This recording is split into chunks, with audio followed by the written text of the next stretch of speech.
Hello students, I hope all you are good. This is Ashish and welcome to Confiance Education.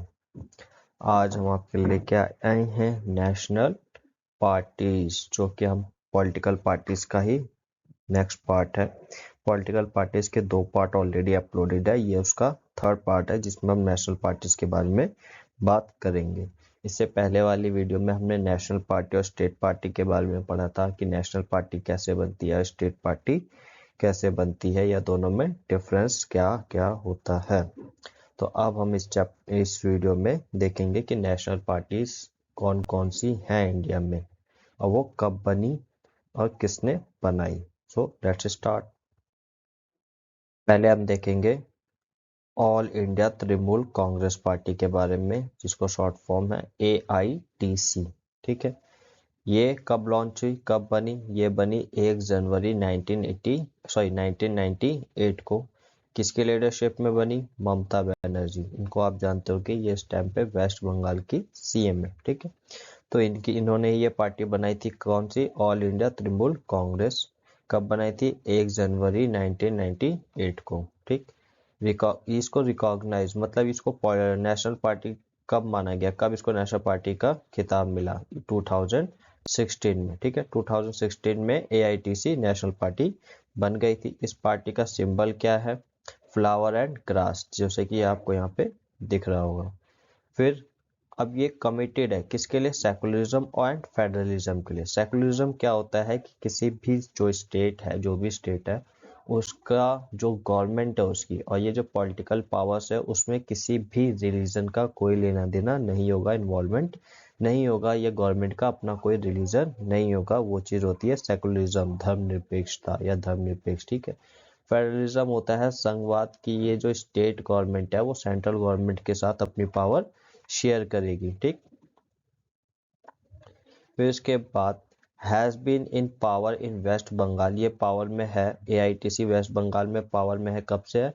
2011 से। ठीक है, और इसकी presence अब कहाँ कहाँ है? अरुणाचल प्रदेश में भी है, मणिपुर और त्रिपुरा में भी है। ठीक है, 2011 से वेस्ट बंगाल में ही AITC पावर में है, और इसकी ये और कहाँ कहाँ पे? अरुणाचल प्रदेश, मणिपुर और त्रिपुरा में भी है, और अभी भी वहाँ पे AITC की ही गवर्नमेंट है। In general elections held in 2019 में जो इलेक्शन हुए थे लोकसभा के, उसमें इसको 4.07% वोट मिले थे, और इसने 22 सीट जीती थी लोकसभा की, जिससे कि ये क्या बन गई थी? फोर्थ लार्जेस्ट पार्टी बन गई थी लोकसभा में। मतलब फोर्थ नंबर पे ये ऐसी पार्टी थी जिसको सबसे ज्यादा सीटें मिली थी, वोट मिले थे। ठीक, फिर इसके बाद आती है बहुजन समाज पार्टी, BSP। अब ये BSP कब बनी? ये बनी थी 1984 में। किसने बनाई थी? काशीराम ने बनाई थी। ठीक है, काशीराम ने। अब ये देखो, ये जो ऑल इंडिया तृणमूल कांग्रेस थी ये 1998 में बनी थी। ये BSP उससे पुरानी है, 1984 में बनी थी। किसने बनाया था? काशीराम जी ने बनाया था। अब इस बहुजन समाज में कौन, इस पार्टी में कौन कौन आते हैं? देखो, बहुजन समाज की पार्टी है दलितों की, आदिवासियों की, OBC मतलब अदर बैकवर्ड कास्ट, एंड जो बाकी रिलीजियस माइनॉरिटीज है ये उनकी। तो ये गरीबों की पार्टी भी बोली जाती थी कि इसमें पिछड़ी जाति के लोगों का रिप्रेजेंटेशन होता था, प्रतिनिधित्व होता था। ठीक है, आइए इसका draw inspiration from the ideas and teachings of Shahu Maharaj, Mahatma Phule, Periyar Ramaswamy Naicker और बाबा साहब अम्बेडकर। इस पार्टी के जो आइडियाज थे या जो टीचिंग्स थी, इस पार्टी को जो इंस्पिरेशन मिलती थी वो किन किन से मिलती थी? शाहू महाराज से मिलती थी, महात्मा फूले से मिलती थी, या पेरियर रामास्वामी नायकर से, या बाबा साहब अम्बेडकर। इन सब से ये इंस्पायर होती थी ये पार्टी। ठीक है, इसका मेन बेस कहाँ पे है? उत्तर प्रदेश में। ये पार्टी सबसे ज्यादा कहाँ फेमस है? उत्तर प्रदेश में। ठीक, बाकी सब्सटेंशियली ये और भी जगह प्रेजेंट है, जैसे कि अपने नाइबर स्टेट में, लाइक मध्य प्रदेश हो गया, छत्तीसगढ़, उत्तराखंड, दिल्ली और पंजाब। दिल्ली के तो इसने MCD के इलेक्शन भी जीते हुए। ठीक, फिर इन द लोकसभा के इलेक्शन में 2019 में जो हुए थे, इसको कितने वोट मिले थे?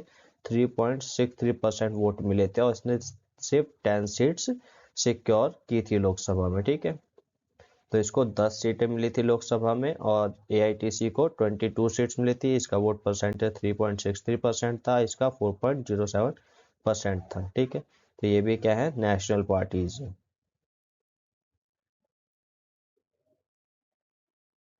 तो next party is communist party of India, CPI। ठीक है, ये कब बनी थी? ये 1925 में बनी थी। ये बिलीव करती थी मार्क्सिज्म एंड लेनिज्म पे, और सेकुलरिज्म और डेमोक्रेसी पे भी को भी मानती थी। ठीक है, मार्क्सिज्म और लेनिज्म दो आदमी है, मार्क्सवादी और लेनिनवादी। ठीक है, ये दो विचारधारा है, आइडियोलॉजी है, जो नींव मार्क्स को और लेनिन के नाम पे ही पड़ी है। सेकुलरिज्म मतलब धर्मनिरपेक्ष, डेमोक्रेसी मतलब लोकतंत्र। ठीक, और ये अपोज करते हैं किसको? सेशनिज्म को और कॉमेंसलिज्म। सेशनिज्म क्या होता है? अलगाववाद, और कॉमेंसलिज्म होता है सांप्रदायिकवाद। ठीक है, अब ये जो सेशनिज्म है, अलगाववाद, इसमें क्या होता है कि जो लोग होते हैं वो अपने आप को देश से अलग करने की बात करते हैं, किसी एक हिस्से को, पूरे को।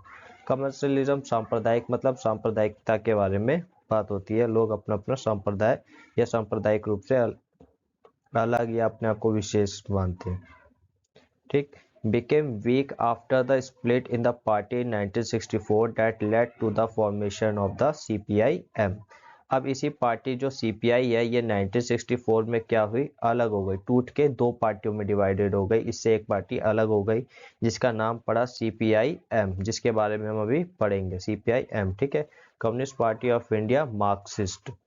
अब इसके सिग्निफिकेंट प्रेजेंस कहाँ कहाँ पे? ये केरला में है, वेस्ट बंगाल में है, पंजाब, आंध्र प्रदेश और तमिलनाडु में ये पार्टी है। अब इसने जो 2019 में लोकसभा के इलेक्शन हुए थे, उसमें इसको सिर्फ 1% वोट मिला और ये केवल 2 ही सीट जीती लोकसभा की। और ये advocates the coming together of all left parties to building a strong left front.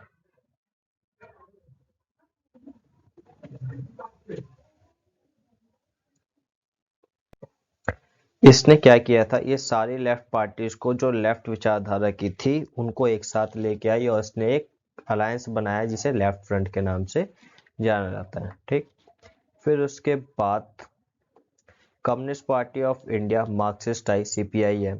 ये कब बनी? 1964 में। ये किस में मानती थी? ये भी मार्क्सिज्म लेनिज्म में मानती थी। ये सपोर्ट करती थी सोशलिज्म को, सेकुलरिज्म और डेमोक्रेसी। सोशलिज्म मतलब समाजवाद। ठीक है, ये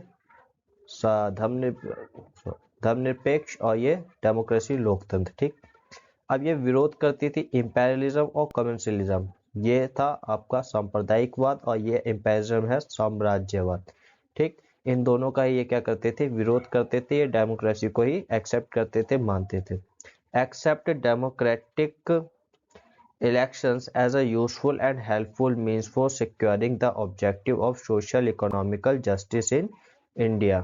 ठीक, ये क्या, इसका क्या मानना था इस पार्टी का कि जो सोशल और इकोनॉमिकल जस्टिस है इंडिया के अंदर, कि लोगों को सामाजिक रूप से और आर्थिक रूप से जो न्याय है वो इंडिया में सिर्फ डेमोक्रेसी में ही मिल सकता है, डेमोक्रेटिक इलेक्शंस के थ्रू ही मिल सकता है। तो ये इसलिए डेमोक्रेसी को एक्सेप्ट करती थी।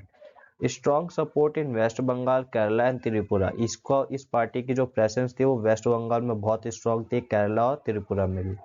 ये अपनी पावर में भी रही वेस्ट बंगाल में, बिना किसी भी ब्रेक के 34 इयर्स तक इसने वेस्ट बंगाल पे रूल किया। देखो 1964 में ये पार्टी बन गई और 34 इयर्स तक ये कंटिन्यू रूल में रही। ठीक, 2019 के लोकसभा के इलेक्शन में इसने 1.75% वोट जीते और 3 सीट इसको मिली। ठीक है, इतने वोट मिले इसको और 3 सीट इसने जीती।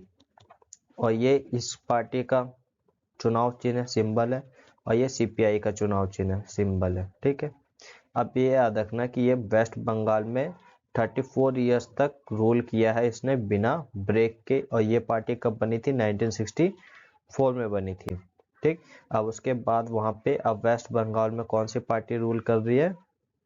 AITC। ठीक है, इसके बारे में भी हमने भी प्रीवियस स्लाइड में पढ़ा था। तो दिस इज दिस वीडियो। अब इसके बाद इसके नेक्स्ट वीडियो में हम बाकी की नेशनल पार्टीज को फिनिश करेंगे। आई होप आपको सारी चीज़ें क्लियर हुई हो। वीडियो अच्छी लगी हो तो लाइक करें, चैनल को सब्सक्राइब करें।